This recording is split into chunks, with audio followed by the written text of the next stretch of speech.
Hi, today I'm going to be showing you how to make flourless, grain-free chocolate chip cookies. And these cookies are amazing. They only have 7 ingredients, including the chocolate chips, and they don't have any refined sugar and no flour whatsoever. So we're going to be making these with some nut butter. So today I'm going to be using some almond butter, but you can use any kind of nut butter you want. Cashew butter works really well. You can also use walnut butter. You can even use peanut butter if you want to use that.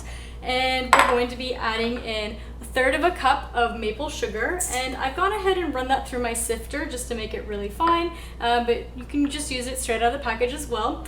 We've got 1 egg that we're going to be using, and I have 1 tablespoon of vanilla extract, and I have 1 teaspoon of baking soda, and we have a little bit of sea salt. This is about 1/4 teaspoon of sea salt, and that is all that goes into our cookies. So we're going to go ahead and use our stand mixer and get that blended together. I always like to take a little pause in the middle of the mixing just to scrape down the sides, make sure everything is getting combined. And sometimes the oil separates from the nut butter a little bit, but that's okay. You just need to mix it a little bit more and it'll get that perfectly combined for you. All right, our cookies are combined, and now we have to do the fun part of folding in our chocolate chips.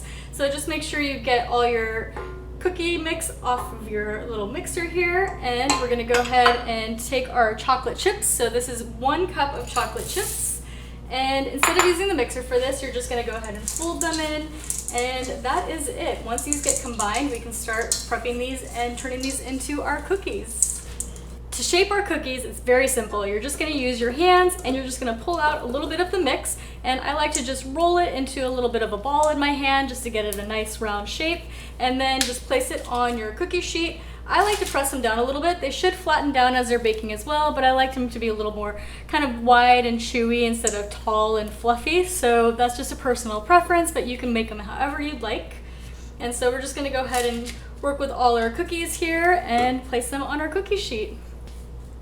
And once your cookies are laid out on the cookie sheet, I like to use a little bit of sea salt to give them a little bit extra crunch on the top and a little extra sea salt flavor. So we're just gonna take some of this chunky sea salt, just sprinkle a little bit on the top of each cookie, and they will be ready to go into the oven. Our cookies will go in the oven at 350 degrees for 10 to 13 minutes, and then you can pull them out and set them on a cooling rack. And our cookies are out of the oven and ready to enjoy. I've had them sitting on the cooling rack for about 10 minutes now to cool off, and they're ready to dive in. I highly recommend enjoying them with a glass of nut milk, a chai latte, a nice warm tea, anything that you enjoy with your cookies. So let's dive in, let's see how these turned out. So good.